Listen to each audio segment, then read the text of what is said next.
मंगल लाल ग्रह सदियों से इंसानों को मोहित करता आया है। इसका लाल रंग जो नंगी आंखों से भी दिखता है, प्राचीन संस्कृतियों में युद्ध और विजय की कहानियों को जन्म देता था। आज मंगल हमें जीवन के संभावित पालने और मानव अन्वेषण के एक नए सीमांत के रूप में आकर्षित करता है। मगर मंगल का आकर्षण इसकी अपनी रहस्यमयी सतह से परे है। इस खगोलीय पड़ोसी की परिक्रमा करते हुए दो छोटे रहस्यमयी चांद हैं, फोबोस और डीमोस। ये चांद छोटे और अनियमित आकार के हैं। उनकी अंधेरी गड्ढों वाली सतहें एक अशांत अतीत की कहानियां फुसफुसाती हैं। उनका अस्तित्व उनके मूल और मंगल के साथ उनके संबंध के बारे में प्रश्न उठाता है। फोबोस और डीमोस की कहानी हमारे सौर मंडल के विकास के भव्य ताने बाने में बुनी गई है।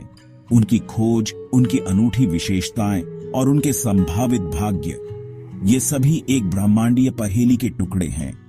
हमारे साथ जुड़ें क्योंकि हम इन मंगल ग्रह के चंद्रमाओं के रहस्यों में उतरते हैं। साल था 1857। आसफ हॉल, एक अमेरिकी खगोल शास्त्री, मंगल ग्रह के चंद्रमाओं की खोज पर निकल पड़ा।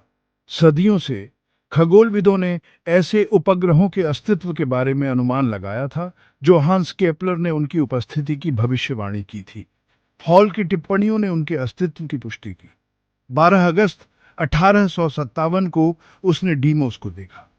6 दिन बाद उसने फोबोस की खोज की। इनका नाम ग्रीक पौराणिक आकृतियों फोबोस और डीमोस के नाम पर रखा गया। फोबोस और डीमोस की खोज ने खगोल विज्ञान में एक महत्वपूर्ण क्षण को चिह्नित किया।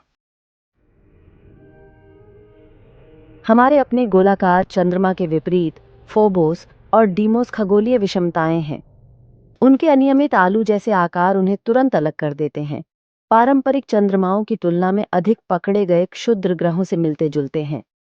फोबोस दोनों में से बड़ा, अपने सबसे चौड़े बिंदु पर केवल 27 किलोमीटर मापता है, जबकि डीमोस और भी छोटा, केवल 15 किलोमीटर तक फैला है। उनकी सतहें भारी गड्ढों वाली और एक गहरे धूल भरे रेगोलिथ से ढकी हुई अंतरिक्ष मलबे द्वारा बमबारी के एक लंबे इतिहास का संकेत देती है। फोबोस की सबसे खास विशेषताओं में से एक इसका स्टिकनी क्रेटर है, जो चंद्रमा के व्यास का लगभग आधा हिस्सा फैला हुआ एक विशाल प्रभाव बेसिन है। आसफ हॉल की पत्नी के नाम पर रखा गया यह विशाल क्रेटर फोबोस के अतीत में एक हिंसक टक्कर की गवाही देता है, जिसने संभवतः छोटे चंद्रमा को पूरी तरह से चकनाचूर कर दिया था। डीमोस, जबकि कम नाटकीय रूप से जख्मी है, सौर मंडल को नेविगेट करने के खतरों का प्रभाव क्रेटरों का अपना हिस्सा भी रखता है। इन चंद्रमाओं की संरचना मुख्य रूप से कार्बोनेसिस चॉन्ड्राइट उनके मूल के आसपास के रहस्य को और गहरा करती है। कार्बन और कार्बनिक यौगिकों से भरपूर यह सामग्री आमतौर पर क्षुद्र ग्रहों में पाई जाती है। इस सिद्धांत को बल देती है कि फोबोस और डीमोस मंगल के साथ नहीं बने होंगे, बल्कि बहुत पहले इसके गुरुत्वाकर्षण खिंचाव द्वारा कब्जा कर लिए गए थे। खंड 4, मंगल ग्रह के चंद्रमाओं का जन्म, दो सिद्धांतों की एक कहानी। फोबोस और डीमोस की उत्पत्ति दशकों से वैज्ञानिकों के बीच बहस का विषय रही है। दो सिद्धांत सामने आए हैं, कब्जा और सहसंचय। कैप्चर थ्योरी कहती है कि ये चंद्रमा क्षुद्र ग्रह थे जो मंगल के गुरुत्वाकर्षण द्वारा फंस गए। यह उनके अनियमित आकार और गहरे रंग से समर्थित है, लेकिन यह सिद्धांत कक्षाओं की व्याख्या करने में कठिनाई का सामना करता है। फोबोस और डीमोस की गोलाकार कक्षाएं सहसंचय सिद्धांत का समर्थन करती हैं। सहसंचय सिद्धांत कहता है कि ये चंद्रमा मंगल के साथ बने थे। यह उनके कक्षीय संरेखण की व्याख्या करता है, लेकिन यह सिद्धांत चंद्रमाओं की संरचना की व्याख्या नहीं कर पाता। खंड 5, फोबोस टक्कर के रास्ते पर एक चांद। दो मंगल ग्रह के चंद्रमाओं में से बड़ा और करीब, फोबोस अपने मेजबान ग्रह के साथ एक गुरुत्वाकर्षण नृत्य में बंद है, जो अंततः इसके विनाश का कारण बनेगा। हमारे अपने चंद्रमा के विपरीत, जो अपेक्षाकृत सुरक्षित दूरी पर परिक्रमा करता है, फोबोस मंगल ग्रह की सतह से केवल 6000 किलोमीटर ऊपर आश्चर्यजनक रूप से नजदीकी सीमा पर मंगल की परिक्रमा करता है। इस निकटता के महत्वपूर्ण परिणाम हैं। मंगल के गुरुत्वाकर्षण द्वारा लगाए गए ज्वारीय बलों के कारण फोबोस लगभग 1.8 सेंटीमीटर प्रति वर्ष की दर से लाल ग्रह के करीब आ रहा है। हालांकि प्रतीत होता है महत्वहीन, इस क्रमिक आवक सर्पिल का फोबोस के भविष्य के लिए गहरा प्रभाव पड़ता है। वैज्ञानिकों का अनुमान है कि लगभग 50 मिलियन वर्षों में फोबोस एक महत्वपूर्ण बिंदु पर पहुंच जाएगा, जिसे रॉश सीमा के रूप में जाना जाता है। रॉश सीमा पर मंगल द्वारा लगाए गए ज्वारीय बल फोबोस को एक साथ रखने वाले गुरुत्वाकर्षण बलों से अधिक मजबूत हो जाएंगे।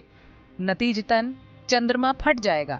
इसके बिखरे हुए अवशेष मंगल के चारों ओर एक शानदार रिंग सिस्टम का निर्माण करेंगे, ठीक शनि के छल्लों की तरह। हालांकि यह वलय अल्पकालिक होगा। मलबा अंततः मंगल पर एक उग्र उल्का बौछार में गिर जाएगा, जो कभी चंद्रमा की एक मार्मिक याद दिलाता है। खंड 6 डीमोस, मंगल ग्रह के आकाश में एक मूक दृष्टा। अपने बर्बाद भाई के विपरीत डीमोस मंगल ग्रह के चंद्रमाओं में छोटा और अधिक दूर, अधिक शांत अस्तित्व का आनंद लेता है। लगभग 23,500 किलोमीटर की दूरी पर मंगल की परिक्रमा करते हुए डीमोस लाल ग्रह के विनाशकारी ज्वारीय बलों की पहुंच से बाहर है।